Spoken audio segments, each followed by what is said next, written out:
vulnerabilities.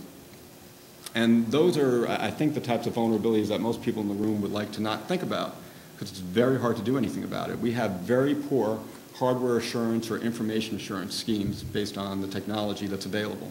It's very difficult for us to determine whether we're in trusted environments, whether we have trusted data, trusted hardware, trusted software. And when we consider the opportunities for our adversaries to take advantage of the supply chain, we think about both the design phase, then the manufacturing phase, the delivery phase. Then someone's going to install this equipment. It's going to be repaired and upgraded over time. So there's a life cycle to this that provides tremendous opportunity for those who would want to have access to our systems. And as everybody in this room knows, there are many of our systems that if someone has presence on them for the purpose of stealing information, they at the same time have the ability to take down your system entirely. That looks very compelling if that's placed in the hands of terrorists or nation states. So nation states are looking for persistent presence, the ability to continually monitor your systems to be able to have access to the information that you have. But terrorist organizations don't need to have the same persistence. They could be very opportunistic. And that makes them a rival that can take advantage against process control systems or similar physical systems that would otherwise be very difficult to break into. But if we're only looking at an opportunistic threat actor, we could imagine that there could still be devastating consequences to that. So we've got this global supply chain issue. Then we do have remote access and computer intrusions. We see the most of it. Perhaps it's because it's happening the most, but also we have the technology that's built to actually monitor and log activities for remote intrusion.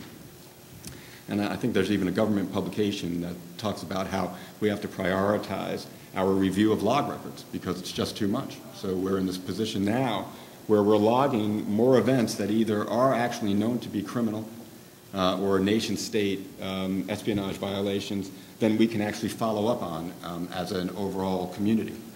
And that itself has to be managed. And then we have something that I would call proximate access or close access. And what that means is without someone breaking in through the internet or global supply chain, just by being proximate or close to your system, they can cause some damage. We think of that most often in terms of wireless, so the ability to passively observe your communications and crack certain types of encryption, or what is also the capability of both criminal organizations and nation states, the ability to actually pose as a wireless station itself so that your wireless communications will end up, when you're looking to join a wireless network, you end up joining a rival network, not the one that you think you're joining, not a trusted network. And at that moment, you provide the ability to the adversary to review your information, possibly alter your information, and tunnel back into your system. So we have that proximate or close access threat. And then last, we constantly worry about insider access. And insider access includes not only an employee who was sent to you by somebody else to do the bidding or who once on board signed up to work for a rival government or a rival company, but also we have disgruntled employees, which one would expect to increase during poor economies. And then lastly, and I think something that we oftentimes overlook, it's the well-meaning employee who themselves serves as the unwitting insider. And this is an enormous threat to us.